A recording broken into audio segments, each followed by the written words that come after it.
And we are live. Finally. How's the audio sound, everybody? All we have is just this one microphone sitting on a meteorite inside of a vase. Pre-dynastic stone vase. Yeah. Let us know if it sounds okay sitting here or if we need to hold it. Yeah. Can I talk from back here, or do I have to be up here? Yeah. We have a little bit to learn. Yeah, today's show is going to be a bit different because we're coming to you live from the presidential suite at Cosmic Summit. Yeah. So probably like once or twice a year, we will actually be together somewhere. But we had planned to do an episode in person, and we spent about as long setting up the episode as we are actually going to be on the episode, and that's why you guys had to wait so long. So sorry about that. But we have a lot. We wanted to debrief today because Cosmic Summit officially finished last night. Yeah. So we've had 2 days of back-to-back presentations on ancient history, ancient mysteries, cosmic catastrophes, and we wanted to just cherry pick our favorite bits and relay like the newest and best information. Yeah. So I've got my notes. Yeah. So what presentation do you think stood out to you? Also, I guess for people watching, we should probably, you're the master of ceremonies, so you might want to debrief what Cosmic is. Oh yeah, for anyone that doesn't know, Cosmic Summit is like an annual event held in North Carolina, and it is all about, or under the theme of ancient history and sort of more unconventional and alternative historical narratives, but completely tied in and balanced with also genuine archaeology, doctors, super professions. Yeah. It's like a mishmash of sort of a sliding scale of alternative to mainstream. It's where they can kind of meet. Yeah. It's I've really enjoyed it. I like that when you come here, you get to hear the speculative things, but it's not like baseless speculation where people are shooting way over the moon. And then you get orthodox. I say orthodox, but you get tried and true scientists and academics like Robert Schoch, who even during the panel last night, he sticks to his guns about not being an advocate or a supporter of the fact that a comet is what's occurred during the Younger Dryas. And so it's nice that you get some academic discourse and you feel like you come away with you come away with some lectures that were actually based in evidence. Oh yeah, follow the science. That's one of the main notes I got, and like the top line feedback from most of the presenters was, first look at the facts, then you can analyze, and then you can come up with your theory. But it's very much a facts evidence based first approach, and then you can go wild as you want with your own conclusions. Yeah. I think to start us off, tell us about your presentation. Yeah, well, I was first up. Yeah. On the first day. So I chose to do a kind of 45-minute recap of the Bar Caves enigma because I think next week on the channel, I'm going to put out the full documentary that I was honored enough to narrate this year.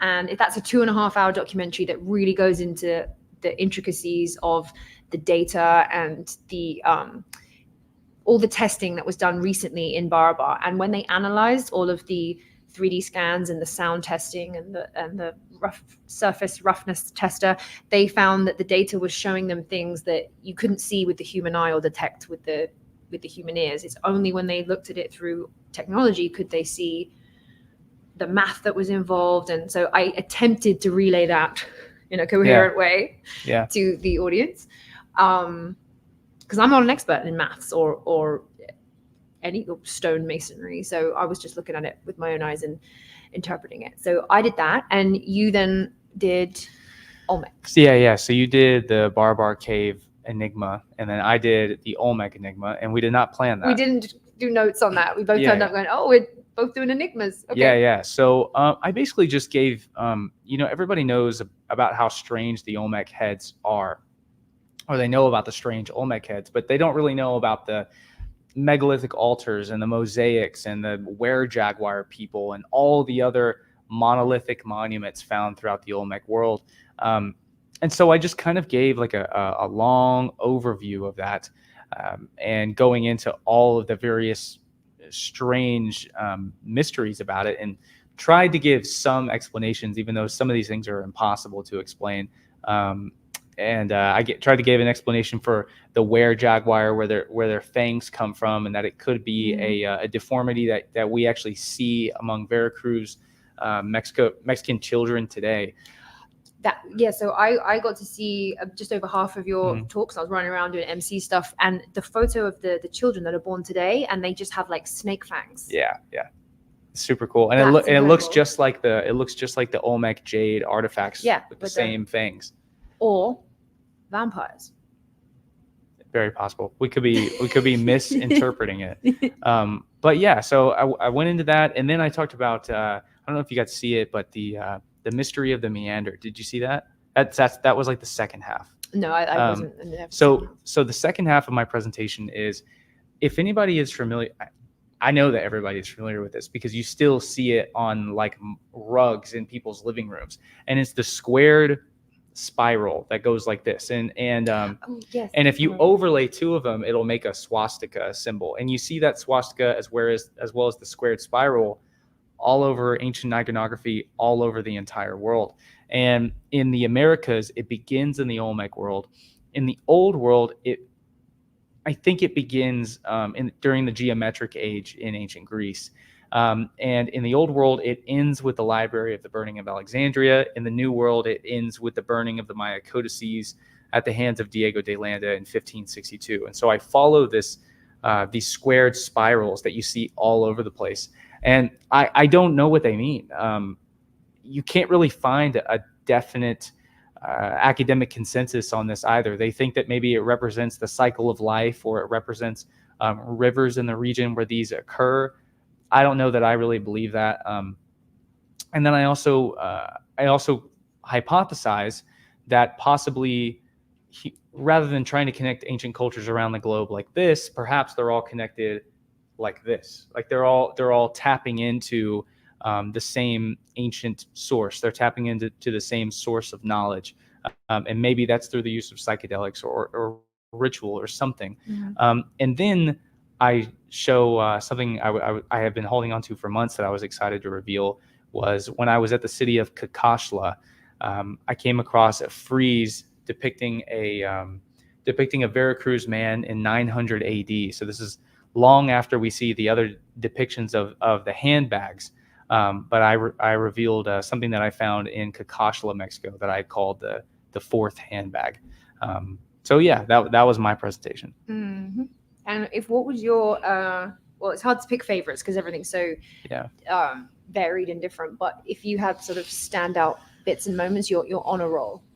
Of mine? Who would you pick that you? Of the presentations this week. Yeah, I really liked Robert Schoch. It was his presentation was amazing, and I mean, we sat there for 2.5 hours and listened to him, and it didn't feel like 2.5 hours, and it felt like every 5 minutes I was looking at so I have a little group of guys that's here that's traveled with me before, and it's cool coming to things like this because I just acquired a whole new friendship. Aside from people like you and other speakers, I've acquired friends of people who are just enthusiasts. Yeah. And so I'm looking at the guys that I've traveled with at my table, and we're all like, oh my God,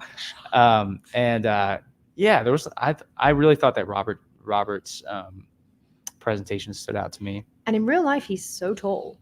Yeah. Because I've just seen him sort of on TV, and then meeting him in real life. I'm a tall person, but I was like, whoa, he's so tall. Yeah. I really enjoyed his talk. I especially he kind of did a long, we went up lots of different garden paths, and then he brought it all together to sort of like sew it all up at the end, which I thought was cool. But a lot of it I'd heard, like I know about Gobekli Tepe, I know about the Sphinx alignments and everything, but I wasn't too involved in the plasma, correlating what plasma looks like when scientists are looking at it under the microscope and in all of the testing that we can do, and then realizing how close they look to all of the ancient cave art and symbolism, and like when they draw it on the ground, the signs, You know, like like the NASCAR lines. And yeah. I know what you mean. the crop circle type Mhm. symbols. They all correlate so much. They look like stick men, but when you put them next to what a piece of plasma looks like, so Yeah. that I was like, right, I'm going to research It that. was actually mind blowing because he shows these Aboriginal, indigenous petroglyphs from all over the world that are painted and carved into rock figurations all throughout the world, and it's like these stickmen with 2 dots on either side of them, and I don't know anything about plasma. Like, I'm a straight archaeology history guy, but seeing that, I was like, this is insane. And it shocked me that that I don't see that talked about more. Yeah, because considering it's coming from literal like science data, and it's just And then another thing that Robert Schoch brought, which I didn't know about, was the idea that in order to qualify for an ancient civilization, you need to show that they work in stone, that they had language. And agriculture. And so far around Gobekli Tepe and all the tepes, they definitely worked in stone, megalithic stone. They definitely had the agriculture to support it, and because there's lots of people working on the same site for a long time. And he was arguing that there was language, because he was saying that the symbols on the tool belt of the T-shaped pillars, not T-shaped pillars that look like humans with their arms, and they've got their hands by their belt. The decoration on the belt, which kind of has like C symbols and H symbols. He's not saying they're not English. It's not H and C, but they're very similar to, was it ancient, like, was it Canaanite or Hittite? It was Hittite. Hittite in Turkey. The ancient Hittites had symbols like letters that mean, and if you read it, it literally could translate to God of the gods. And so he's arguing that there was like a very early, crude form of symbols that mean letters, and you can arrange them and make a sentence. So like a proto alphabet of some kind. Yes, exactly. And this symbol means this, and then when you arrange them in different ways, they can mean different things. That's exactly what letters and language is. So again, seen Gobekli a lot, hadn't seen that. I thought it was funny, that little H symbol that's on the Gobekli Tepe belt. I mean, is literally the English H. I know. And I was trying to think, and I think that maybe this lends itself to the idea of it being a specific a symbol that specifically means one thing, because you see it. He only showed that one example, but I was talking to Russ, one of the Snake Bros. It might be in that Gobekli Tepe book we have right here. Whose book is that? This is Hugh Newman's. He gave me a copy of his little super nice guy. Super nice. I'm glad I met you, Hugh. I was looking through that, and you see other depictions of that H symbol, and I was trying to think. It's not a logograph or an iconographic image in the way that it is simplifying or making an icon of something that's seen in and around Gobekli Tepe. Of course, that's hard to say because only 5% of it has been excavated. So there could be a central site there that has some kind of H structure that is representing. But I was thinking, because we don't see that anywhere else in and around that culture, it probably does mean something very specific. You know what I mean? Well, it's all over. It's all over the center T pillars. And actually, we can break this news now because Hugh said it. But Hugh Newman, who works for Megalithomania, and he works a lot he's like kind of one of the experts on Gobekli Tepe.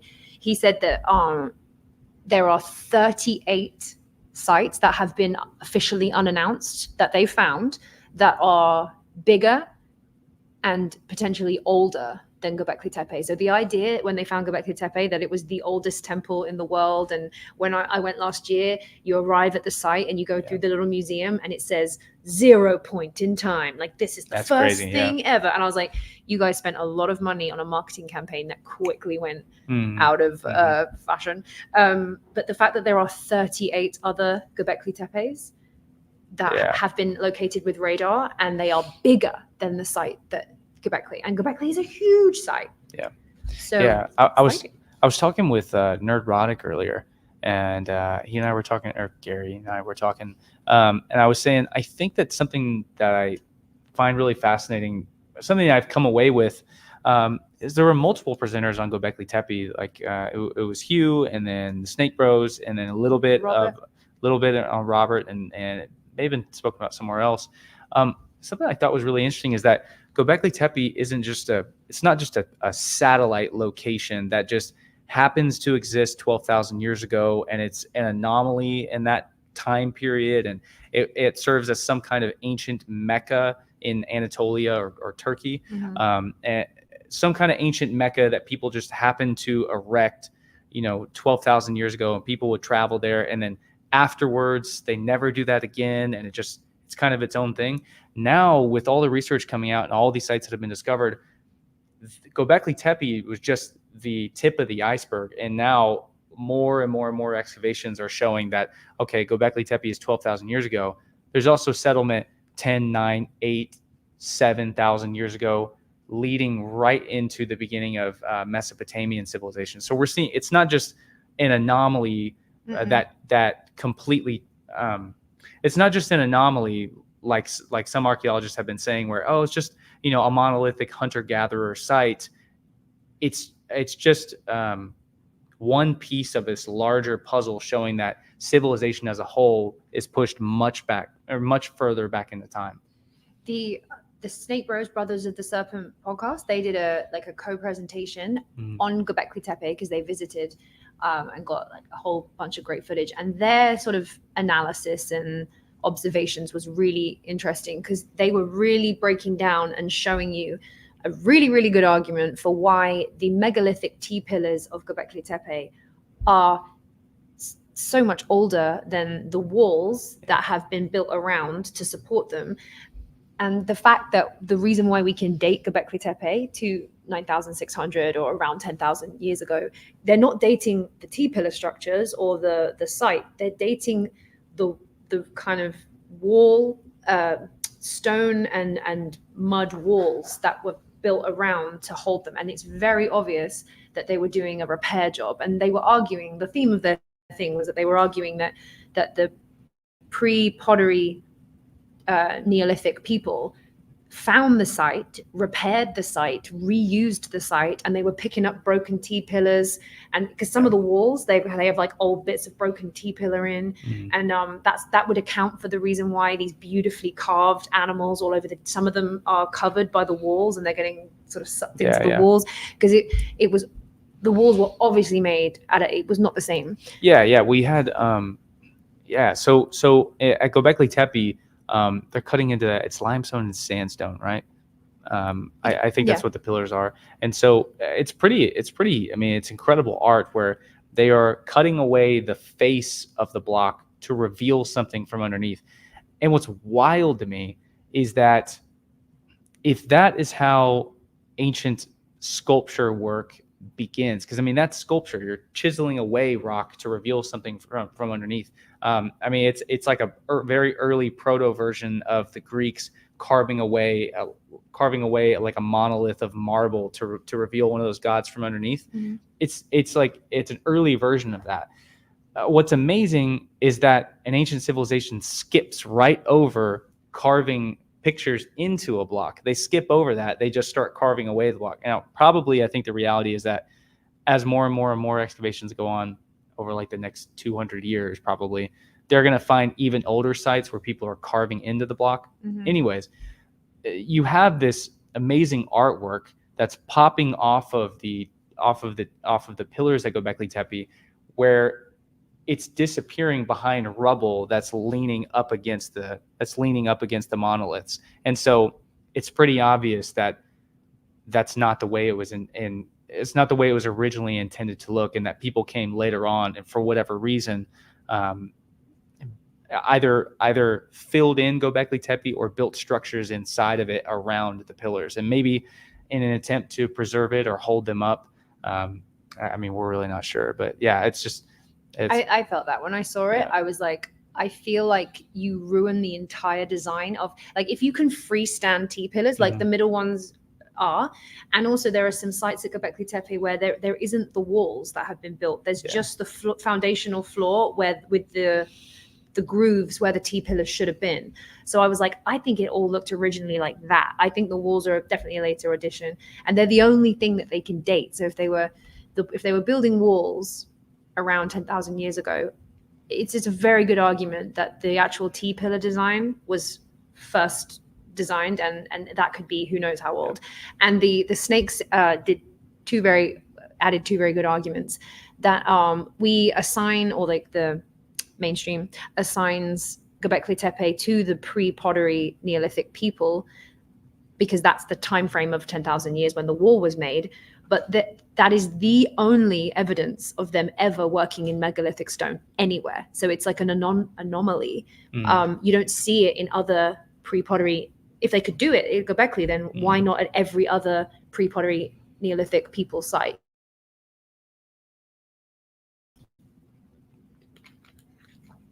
Okay. We're back in? Back. Yeah. I guess we're back. Can you guys hear us? We're back. Oh, my Wi-Fi went out like on my phone as well. Oh, we're back. All right. Here we go. You're good. We're good. Yeah, I think we're good. We're back. I think you were talking. You were. Where was I? You were spilling on the pre-pottery people. Pre-pottery people of Gobekli Tepe. Yeah, they didn't even know how to make pottery. Oh yeah, and Jericho. And like, so why are there not? The question is, if pre-pottery Neolithic people built Gobekli Tepe and Karahan Tepe and all these Tepe sites, why is there no evidence for their using megalithic stones in any of the other sites that date to around the same time? The only explanation I can come up with would be if it were like a Mecca and it was just the only place where they decided to do that. But if they found 38 other sites, I mean, I don't know what the implication of the 38 other sites is. Maybe they'll find other things.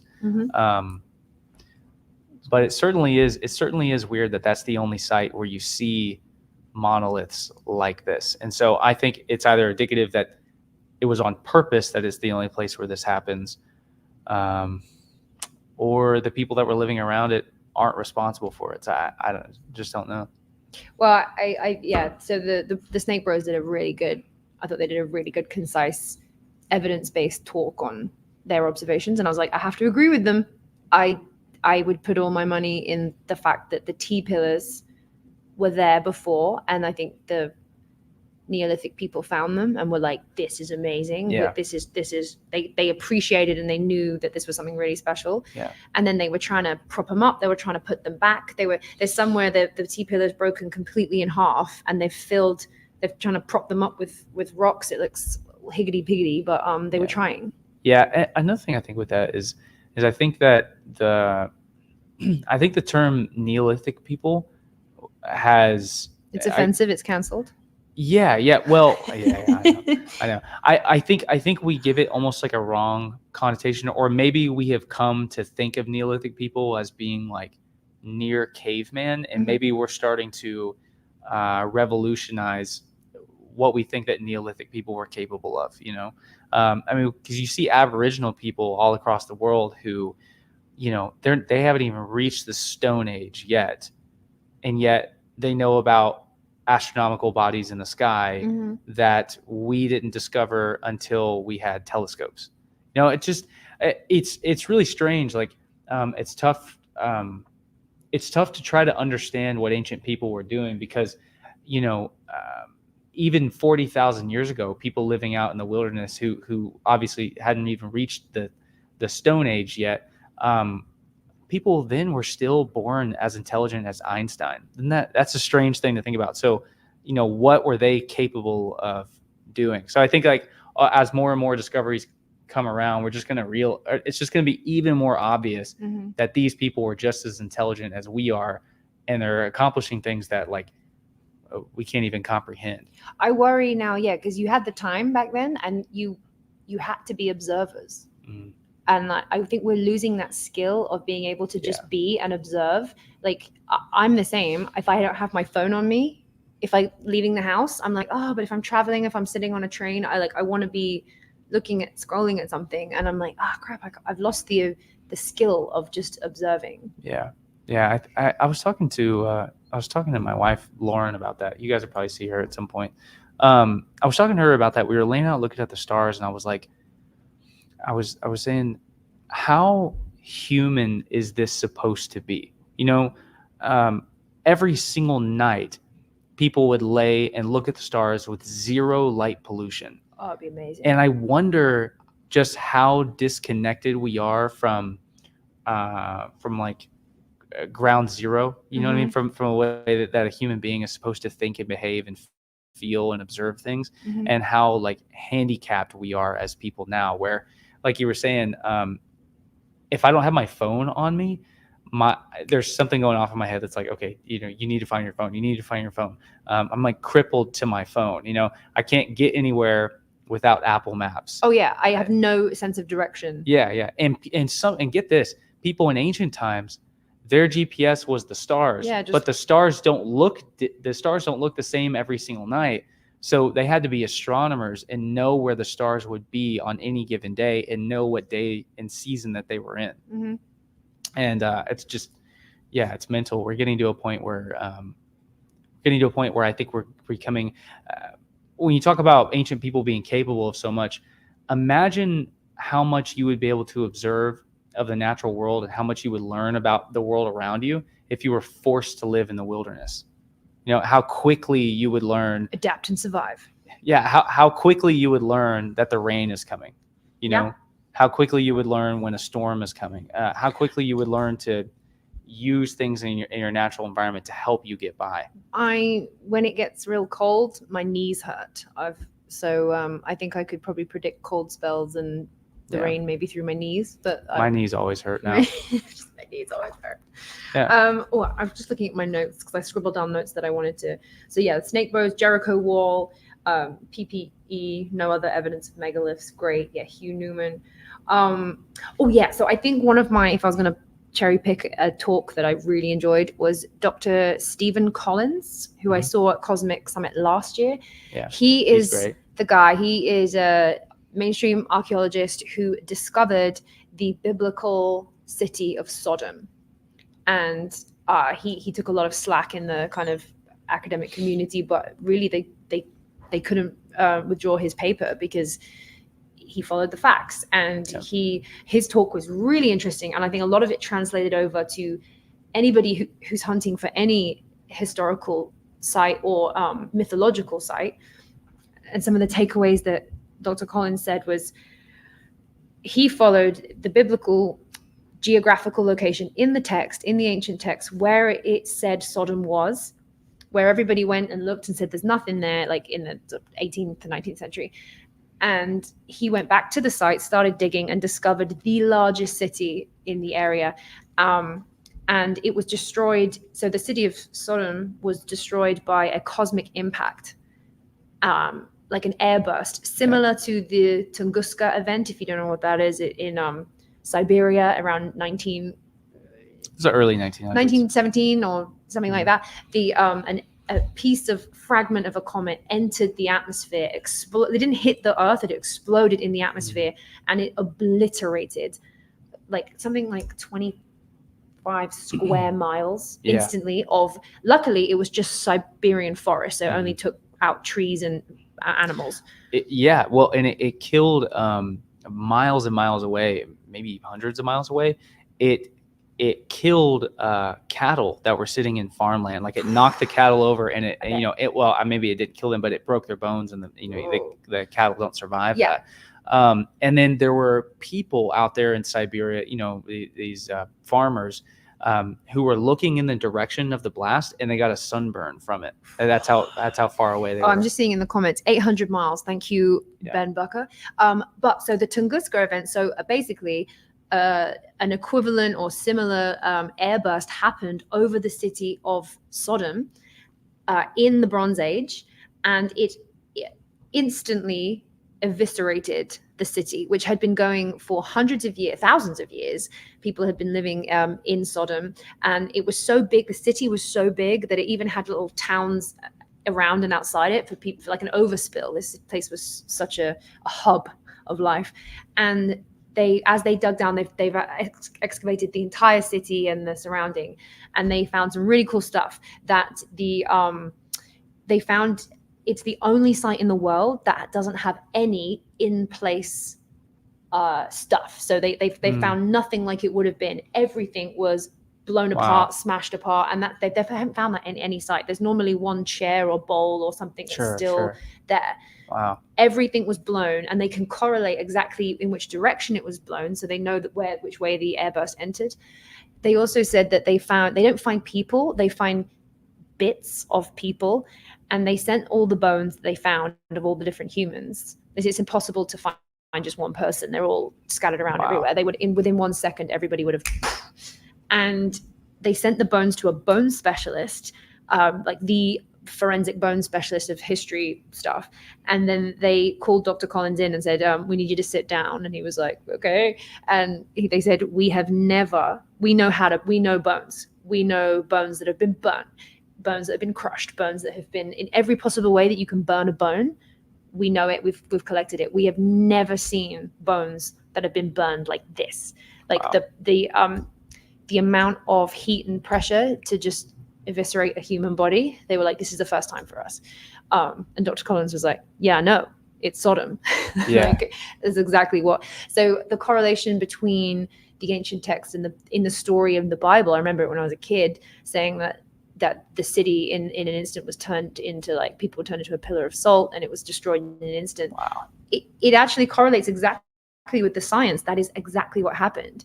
And Sodom, not only was it destroyed in a second, but because the Dead Sea is right below the site of Sodom, it pulled up the airburst, pulled up all the Dead Sea salt, smashed it all over the land, and it made that all of the beautiful agriculture of the area where you could grow really nice things, it disappeared for 700 years. You couldn't grow anything. No one could live there. So all in the towns around Sodom wasn't touched. The airburst didn't make it that far. So everybody else survived and carried on as normal. They've got that in the record.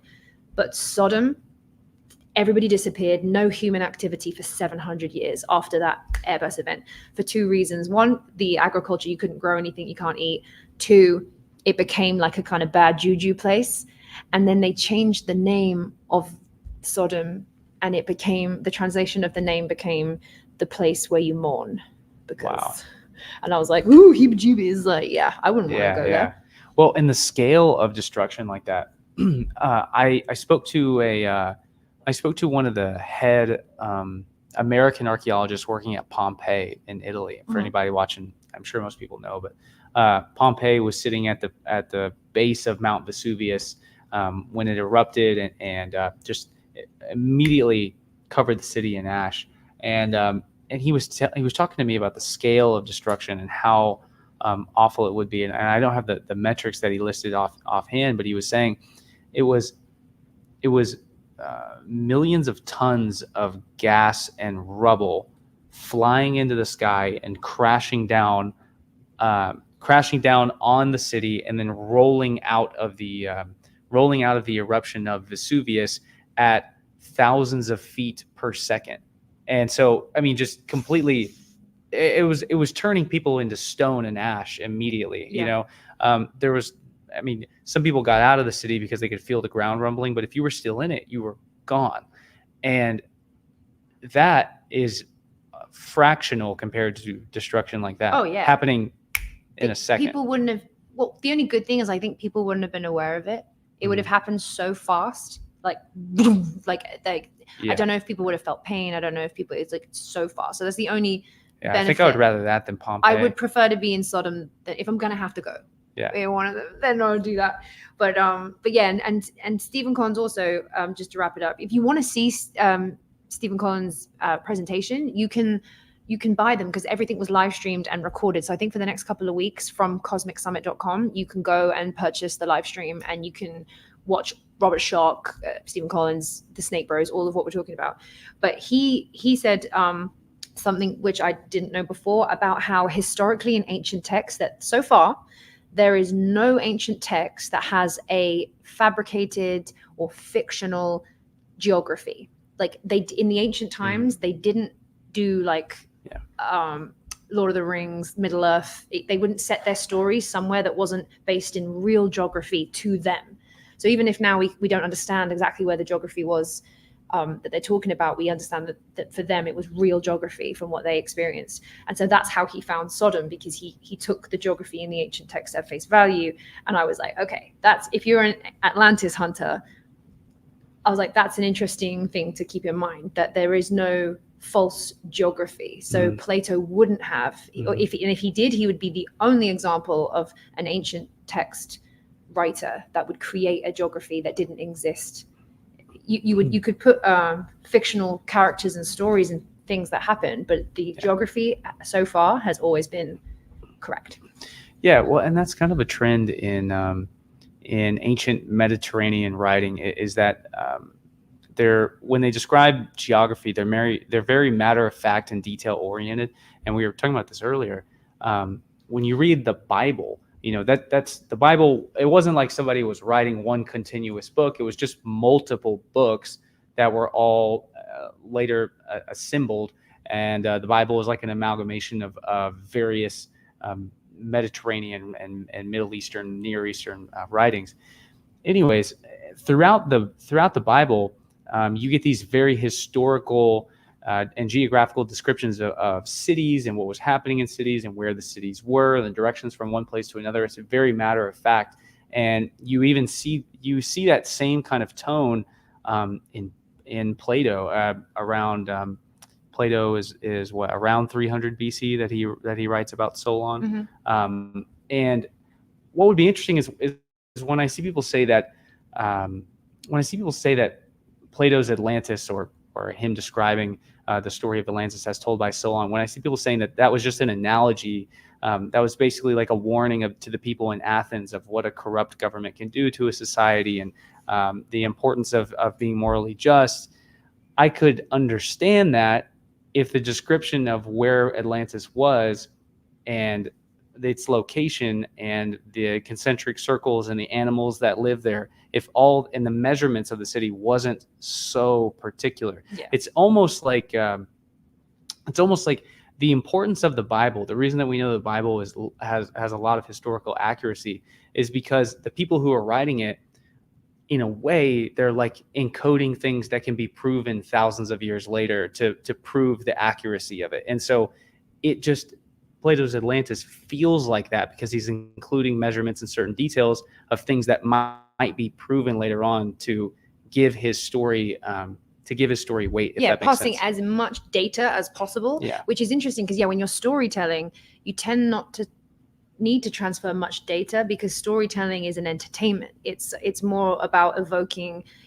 I think Plato personally is doing two things at once. I think he's using the base story that he discovered in Solon's manuscripts. That's where he said he got it, Solon's manuscripts.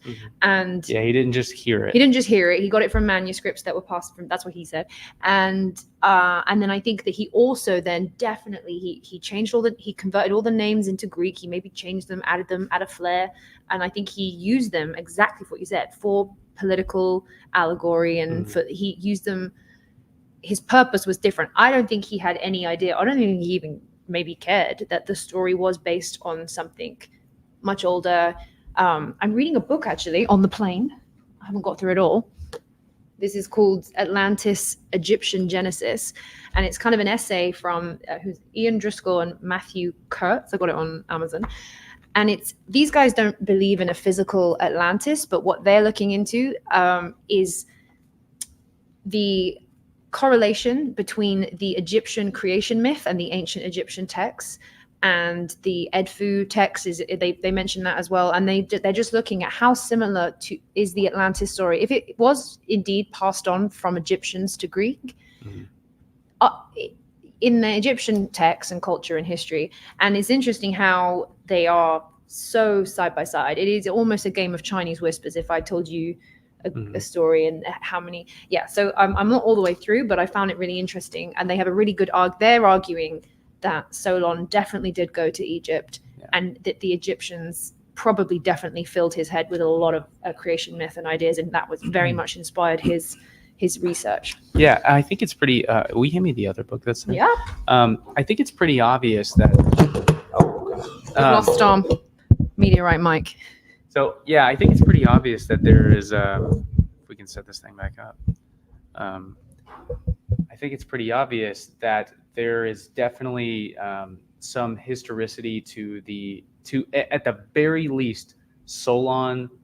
Solon traveling to Sais, Egypt, and speaking with a priest and hearing something that permeated throughout the rest of Greek history, and because we have it's here in the writings of Plutarch. He does.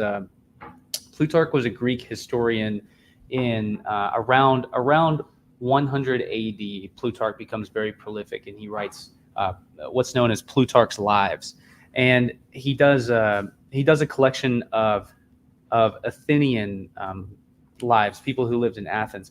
And there's this little excerpt where he's talking about Plutarch, or where Plutarch is talking about Solon, and he says he also spent some time studying and discussing philosophy with Xenophus of Heliopolis and Sonchus of Sais, who were the most learned of the Egyptian priests. According to Plato, it was from them that he heard the legend of the lost continent of Atlantis, which he tried to introduce to the Greeks in the form of a poem. That comes straight from Plutarch's pen, and this is by Penguin Classic, so it's a direct translation of Plutarch's writings. And so he had access to more ancient manuscripts where he is assembling these ancient biographies. And so even he, I guess it would be 800 years after the time of Solon, is writing about this same thing. And so you see this story permeating all throughout the Greek world. And so I think it gives it some significance, and especially if Plutarch is mentioning it. I think that's, at the very least, he did go to Sais. He did speak to Egyptian priests, and that seems to be the most important takeaway of it. So I think it gives it some historical weight. Mm-hmm, for sure. And I don't see any problems or impossibilities with the idea that Solon went to Egypt and got told. It seems to be backed up. Yeah, there's little nuggets of. Yeah, there's a breadcrumb trail going all throughout the ancient world.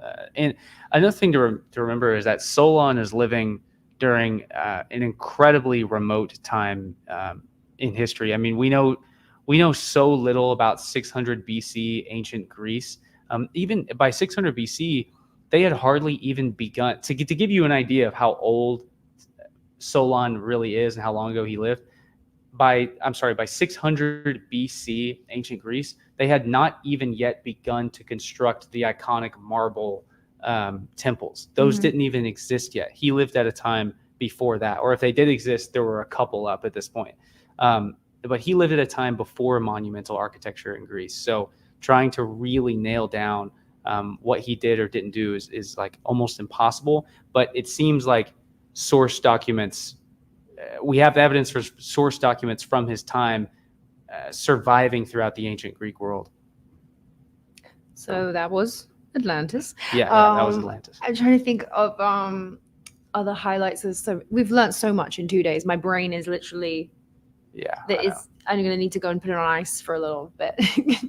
But Ben from Uncharted X, he did a really good presentation, kind of weaving together lots of out of place artifacts and ancient technology tool marks. He if you don't know what Ben's doing on Uncharted X, they found these pre-dynastic vases, which we have little 3D scan versions here, which are, I think, accurate. No, they are accurate. In fact, if anything, they're a little bit thicker than the real ones, just because of the matter of the composition. But when you feel them, they are so ridiculously thin in some parts, like millimeter thickness. Yeah, show that small one.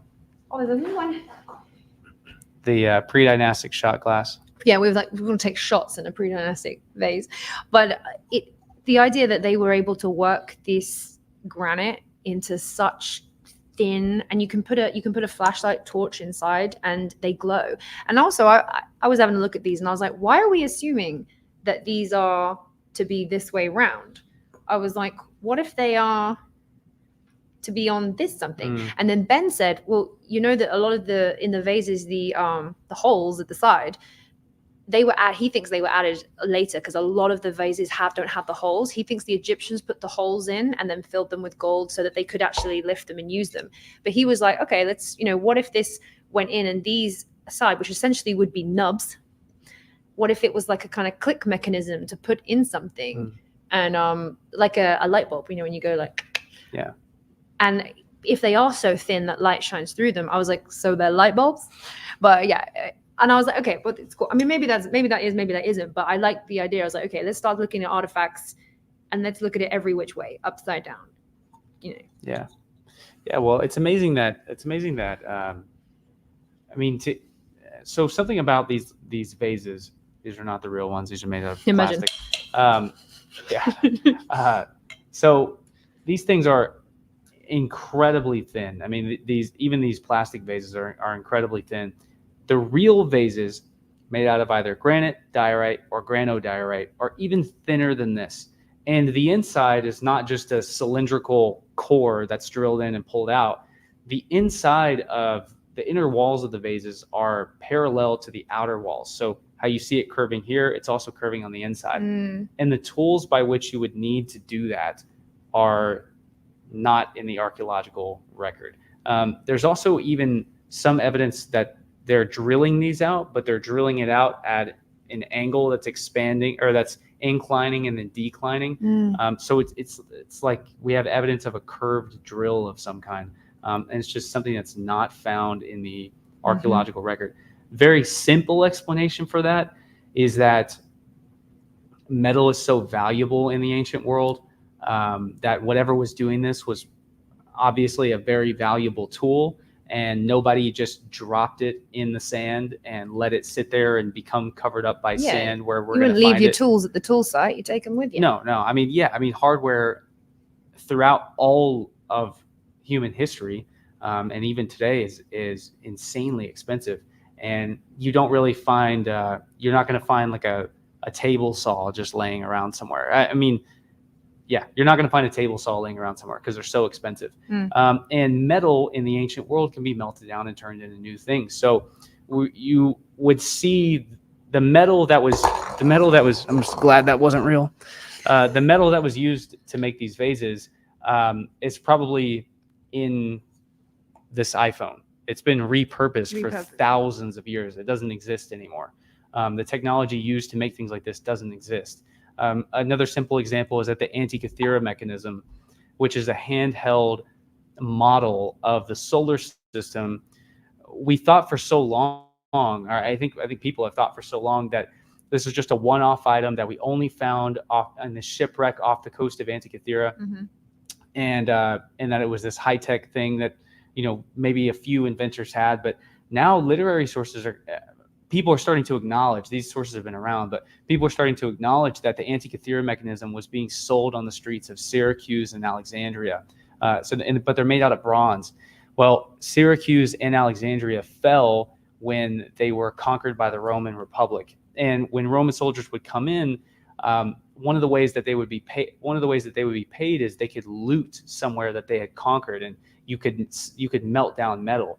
Well, a Roman soldier has no use for a handheld Antikythera. Yeah, you'd be like, what's this? A handheld solar system. Burn they melt it down and they turn it either into coins or swords or daggers or something of value, rather than something that's useless to them. So the idea that the tools used to create this would still be around.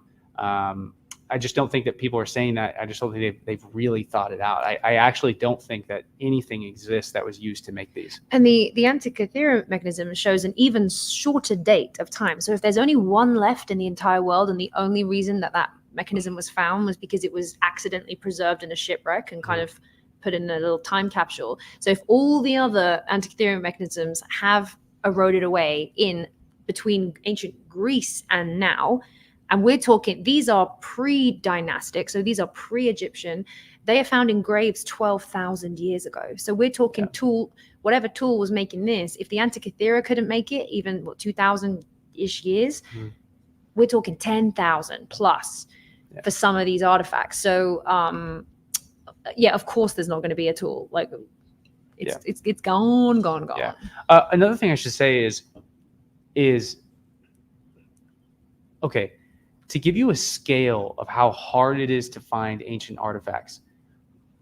In the mid 200s BC, this is during the height of the Roman Republic. No, not the height of the Roman Republic. Mid 2nd century BC. Okay, maybe height of Roman Republic.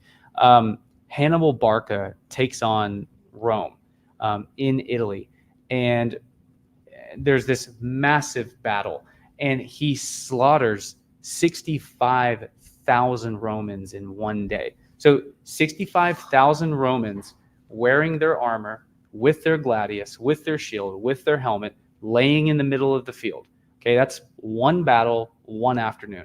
Imagine all of the other battles that happened in the centuries before, in the century and a half following, before the Roman Republic becomes the empire, and then all of the battles that the empire sustained up until the fall of the empire in 476 AD. We have one full complete set of Roman armor. Of all of that, we have one complete set of Roman armor. That's how difficult it is to preserve ancient artifacts. So to think that we're going to find what made this, when it was probably a very small group of people that made these things, and they probably knew that it was amazing when they did it, there's all the reason in the world to suggest that the technology that made this has to be re-engineered, because it's not going to be discovered. They don't have lids. Yeah. So I'm just thinking about the light bulb. I was like, they don't have lids. Are we sure that they're... Have you seen the explanation that that people say that it was animal skins that are tied over it with a rubber band? What? Yeah. I think there's some academic explanations. What, that cuts granite? No. Well, no. I'm talking about. I'm talking to make about the lids. lid. Okay. Yeah. That they would take an animal skin and they would have some kind of ancient rubber band, and that would be the lid for it. No, just Yeah, I don't make know a if I buy lid. it. You know, I don't know if I buy it.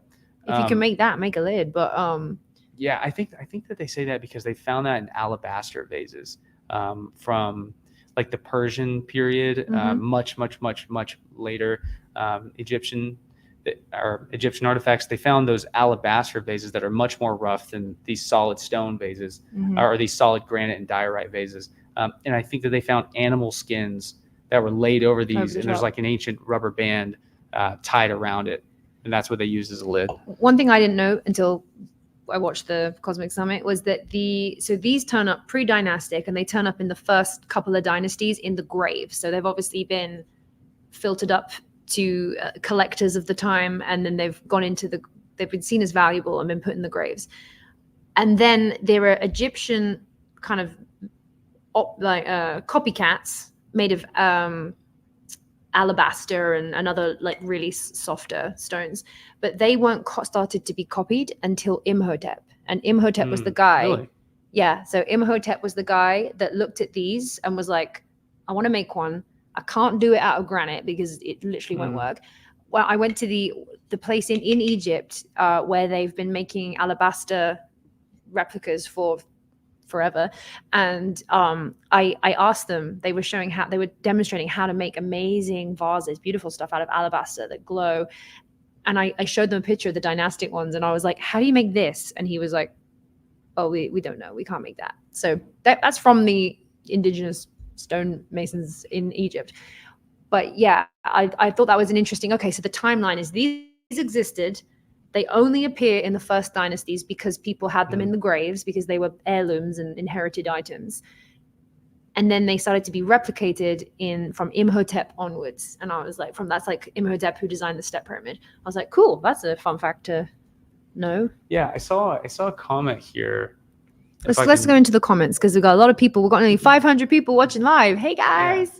I saw a comment here that somebody said, if you want to ask us questions, throw it in. If you guys want to send questions now, we're reading. Yeah, let's do some. Yeah, okay. So right here, Tlatoani, how do you know it was 10,000 years old? Oh, what, these? Because they are found in museums. These vases are found in the pre-dynastic section because that's where the graves of where they found them. So obviously you can't date them, they're made of stone, so the earliest time that they can find them is graves, and they found graves that have dated, like carbon dated, to between 8 and 12,000. I think the oldest is 12,000, and that's what it said in the museum. So that's coming from the scientists and archaeologists who carbon dated the graves. They found Neolithic graves, and they found a whole bunch of these in them. Yeah. Exactly the same design. Yeah, I think that there's also a photo that I think it was the brothers that showed, and while they were in Egypt, I was on the phone with them, and they were telling me that they went to some museum in Egypt, and they took a photo of a what they call a Nubian grave that was listed as being 10,000 years old or 10,000 BC. And in the photo, they have one of these in the grave. Sitting, yeah. The person in the grave is like folded into a kind of fetal position, and so that's how they date these, because and you can't really argue with that, because it's found in the ground in a time capsule until they crack it open, and then they date it, and it's very clearly pre-dynastic from all the other things, and you have these objects popping out of the ground. And then by the time you get to the early dynastic king Pharaoh Djoser, he was a massive collector, and he obviously was like, spread the word, I want these little magic objects, and they obviously revered them. But then they were never, after Imhotep realized that you can make them out of make versions of them out of alabaster, they were never made again. So yeah. Well, now we actually literally just crossed the hour mark.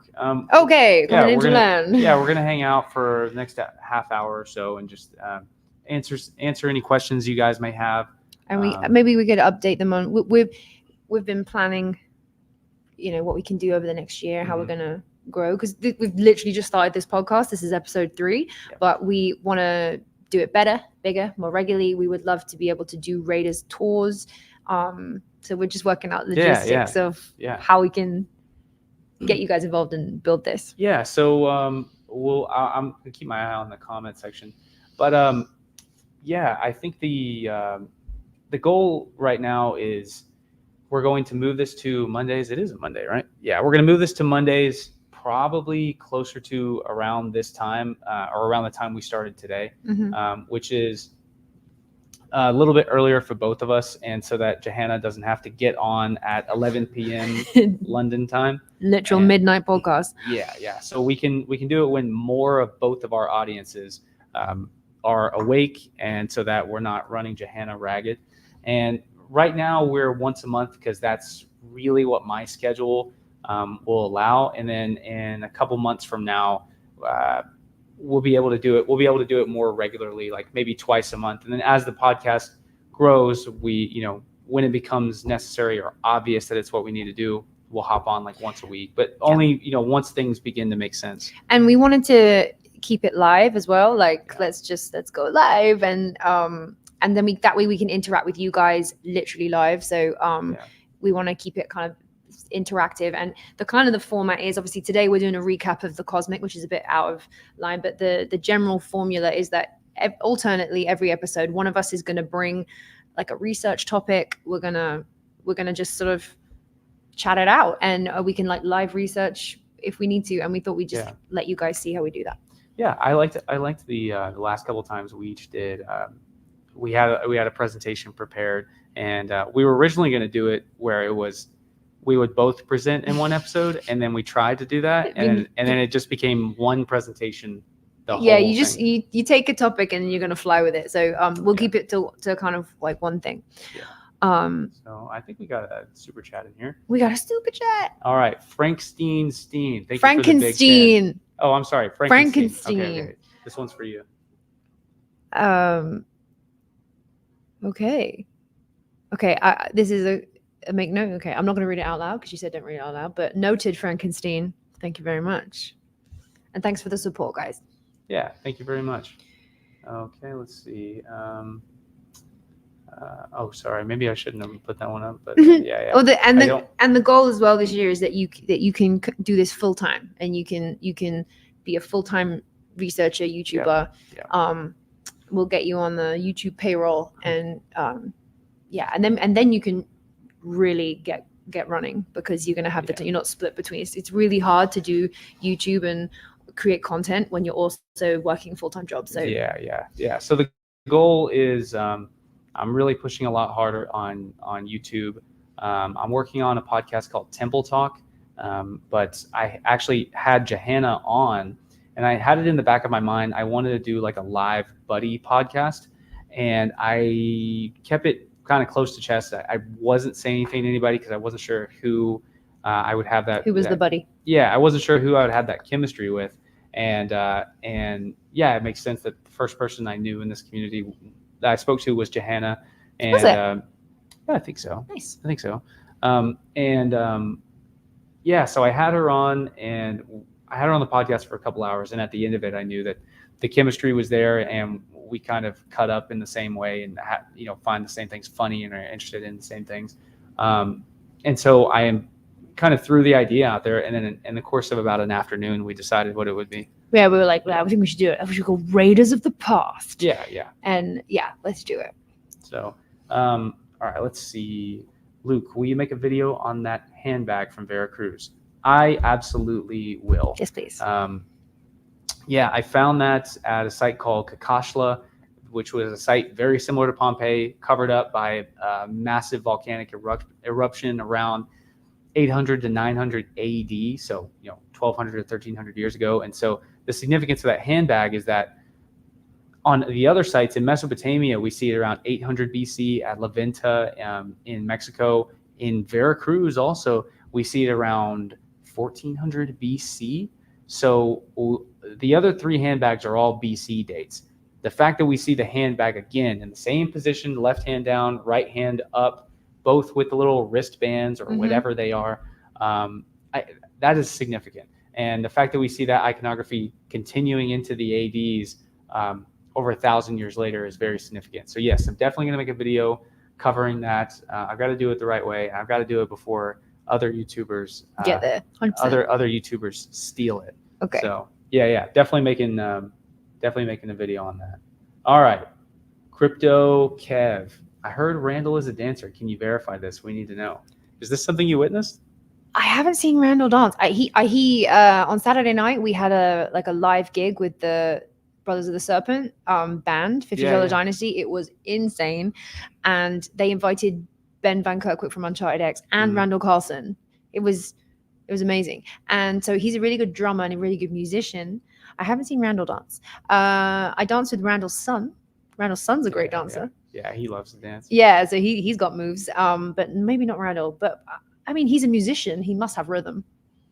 I was thinking next year, if I'm still emceeing or presenting at Cosmic, I was thinking of making like a really good Randall Carlson cosplay, and and come out like full beard.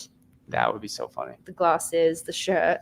Yeah. I definitely think maybe I could arrange something with Randall's wife and be like, can I borrow one of Randall's shirts? And I'll come out as his twin. That's hilarious. So maybe we'll do that. But yeah. Okay. Thank you, Crypto Kev. Yeah, I don't know. I've never seen Randall dance. I wish that I had. I wish that I could validate that, and I wish I had evidence to validate it. I was chatting to Randall this weekend, and he was saying how he really, really wants to do a tour of the Azores. And I was like, well, that's a coincidence, because we were talking about getting out to the Azores, and I was like, how much it would cost. Yeah. Were we doing that on live? Well, yeah, I can't remember. I think we may have been looking up flights. Yes, on the last podcast. It was cheap for you. It was cheap for me, and it was a couple $100, and it was a 4-hour flight. So I was like, why am I not in the Azores? But I ideally would like to not go alone. But Randall was like, no, I seriously want to get out, and I think it's time. And I was like, I think it's time too, Randall. So yeah, I'm gonna keep poking him about that, because Raiders tour with Randall Carlson to the Azores. That'd be fun. That would be amazing. Yeah. Speaking of Raiders tours, also Crypto Kev, thank you, man. I appreciate. Yeah, because you got a tour coming up.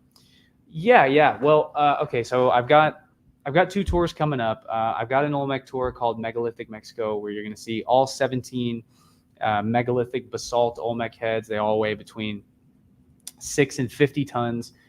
You're also going to see 3 limestone heads that are very obscure. You're not really going to find it like even on the darkest corners of the internet. And you're also going to see every single significant megalith in the country of Mexico.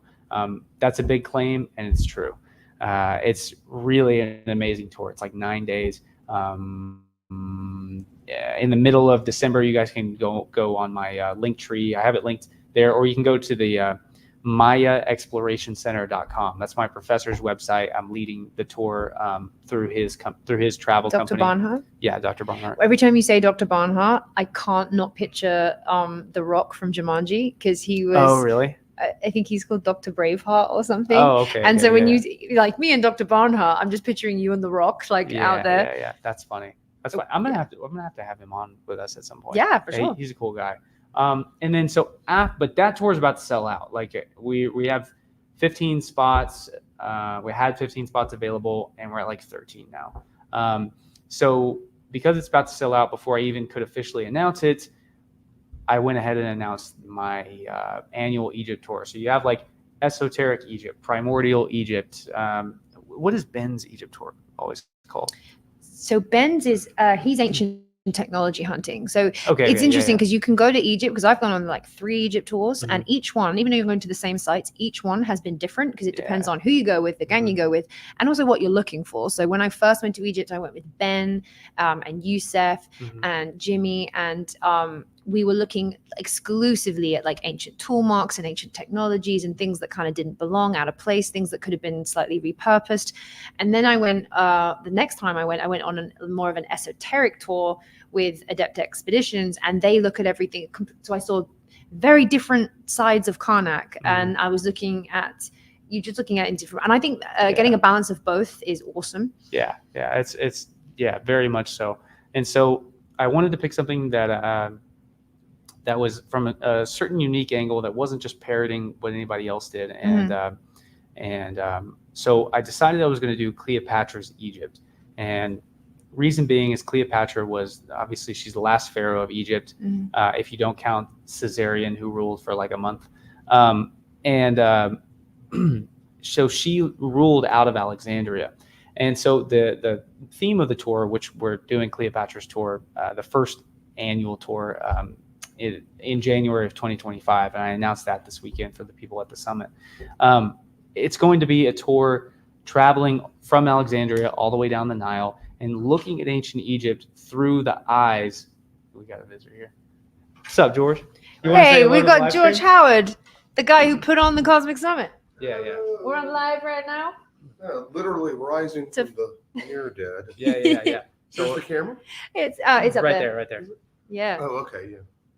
Yeah. Hey, oh, it's live stream? Yeah, we're live right now. Hey, that's cool. Hey, ladies and gentlemen. I mean, I'm not like I don't understand what live stream is. Yeah. Hey, that's weird. Wow, they're right there.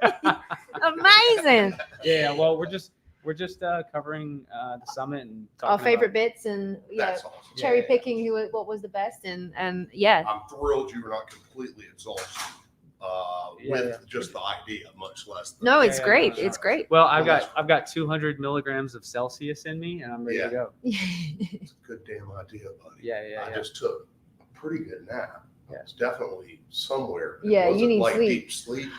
It was good. Hey, good All right, idea on dinner tonight. Thank you for Yes. thinking of that. Yeah. Yeah. 7:30, right? See you at dinner, 7:30. Okay. Y'all have fun out there in TV land. Yeah, we will. Oh, we got a lot of comments coming in. Yeah. Okay. So, anyways, the Egypt tour, it's going to be just covering the land of pharaohs through the eyes of Greek scientists and philosophers working out of the Library of Alexandria, trying to assemble knowledge in the ancient world. We're just going to be looking through their eyes. And so on the tour, you'll get to learn all about the city of Alexandria, what happened to the Library of Alexandria, how it burned down, the events that led up to it burning down, and the fact that it burned down another 4 times and was destroyed by a tsunami in 365 AD. So I've not been to Alexandria. yeah. I've never been that high. Well, Johanna and I are going to do a little Egypt expedition. We're going to do a recce. Yeah, We're going to do a yeah. recce. Yeah. So we'll go to Alexandria. We can film it as well, show you guys. But yeah, let's do a recce. Yeah. So with that, after that, at some point, somewhere along the way, we're going to do a Raiders tour. It'll be Yes. It'll be Johanna and I leading. I don't know what company we'll do it through.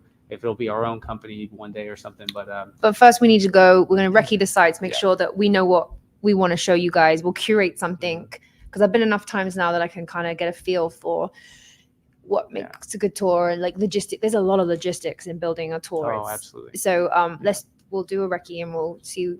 Try and get a nice balance of all of it. Yeah, absolutely. So those are kind of some of the goals in the future. So okay, let's get back to the comments for the last 15 or 20 questions, minutes. and then you need to get a flight. Yeah. Oh, I gotta be at the airport in like an hour. Alexandria lecture is on Luke's channel. I recommend it. Yeah. So what's up, Jose? So Jose, he and I live in the same town. He went to a live lecture that I did in San Antonio, covering the history of Alexandria as well as kind of investigating what happened to Alexander's tomb. But yeah, if you guys like to go watch that, it's on my channel. All right, let's see. You want to flip through? You want to see if there's anything? I'm seeing. Can't see with my glasses there. Yeah, you go ahead. Okay, let's have a look. Oh, we just got a. What's up, Nick? Nicholas Harvey, thank you so much. Yeah. So Nick and I have grown to be pretty good friends.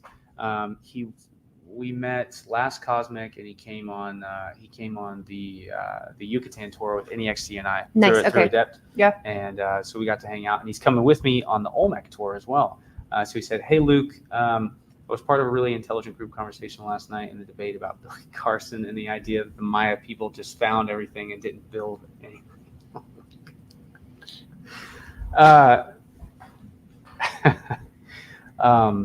Yeah, that's funny. Yeah, man. So for anybody thinking that the Maya people just found everything, they definitely didn't. At the bottom of all of the Maya pyramids, Maya people are completely entombed inside of their pyramids. So like, Egyptian pyramids, there are labyrinths that go all through them, and there's an ability to argue that these pyramids are not meant to be tombs. In the Maya world, it's not the case. They are literally buried in them, and there's tens of thousands of pyramids with tens of thousands of bodies that can all be carbon dated. So that's like the most simple thing. But yeah, thanks, Nick, for your comment. I really appreciate that. All right, you want to go through? Let's go through. See what we got. Just skimming through your questions here because we try and answer as many as we can. Then we got to bounce. Actually, it's so tiny. I can't read it. Whoa! Go, fly away now. Oh, what is the likelihood of what? Was that the thing? Oh, I lost it. Oh, what did you think of the likelihood of all this becoming mainstream and when?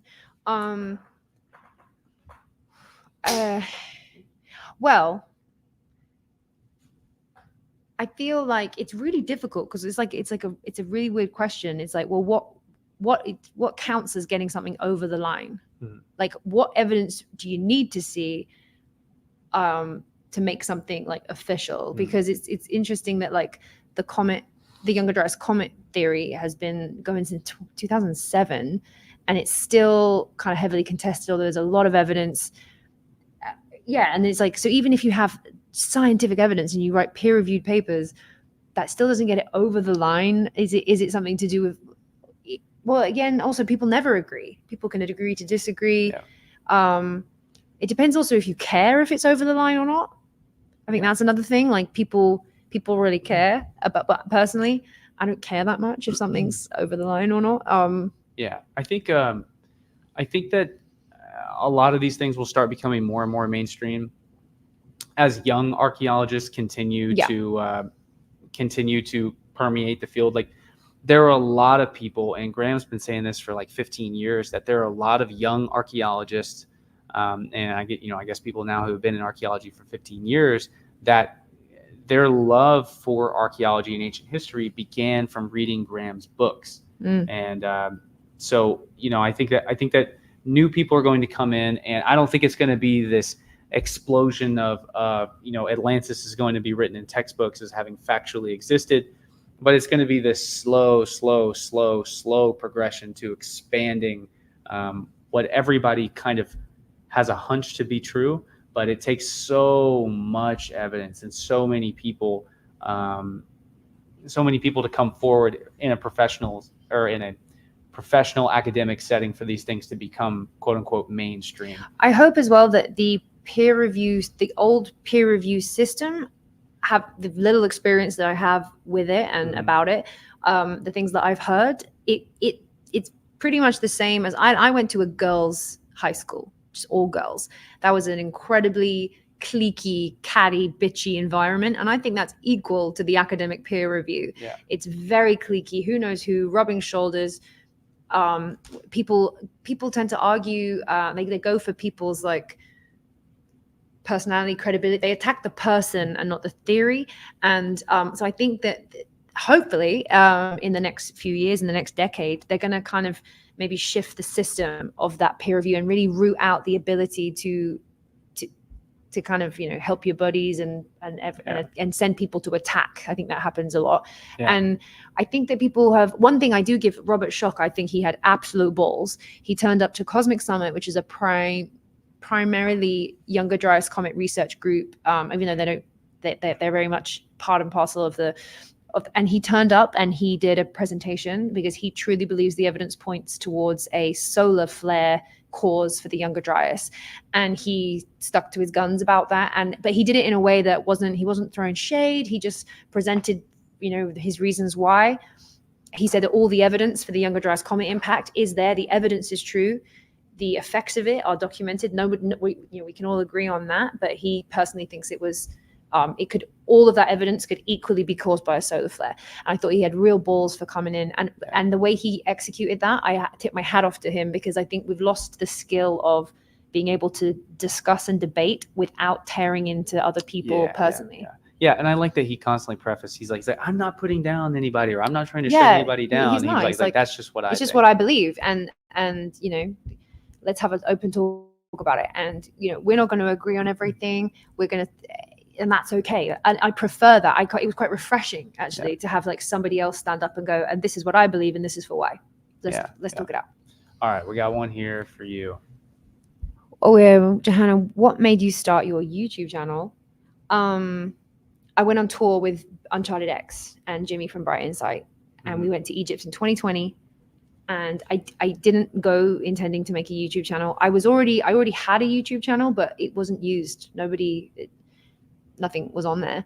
I had, for a couple of years, I've been doing sketch comedy, and I was doing like kind of Vine style comedy sketches, character stuff. But I was doing that all over on Instagram and Snapchat, and not on YouTube. So I went to Egypt and I just recorded, and I turned out I had enough for 9-ish vlogs, enough footage. And I thought, I'll just make a couple of videos. I'll whack it up on YouTube. Maybe I'll find a community because I wanted to talk about this stuff, because most of my friends at home don't like ancient history, and my family not bothered. So I was like, I want to find people that I can talk about this with, and I did. I found my community, which is you guys and you and everyone at the Cosmic Summit, and definitely found my community. And people just started to watch, and I had help from Ben and Jimmy. I think it's important to throw the rope back.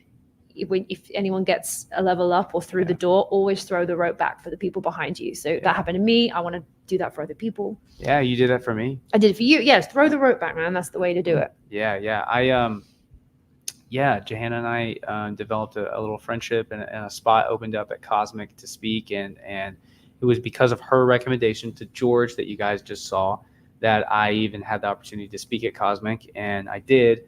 And really, like, the ripple effect of that changed my life. And I found you on TikTok, magic of the internet. We all find. I saw you, and I was like, oh, this guy's content's great. He's a really good speaker. You're really eloquent, and you're really open. You follow the research, you follow the evidence, and then you're open to the sort of interpretations.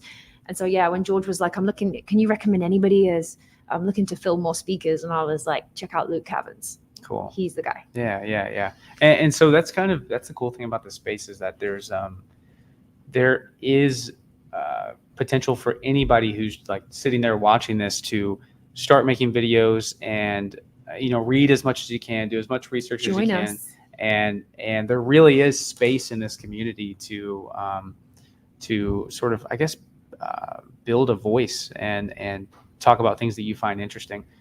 Okay, so we got Crypto Kev again.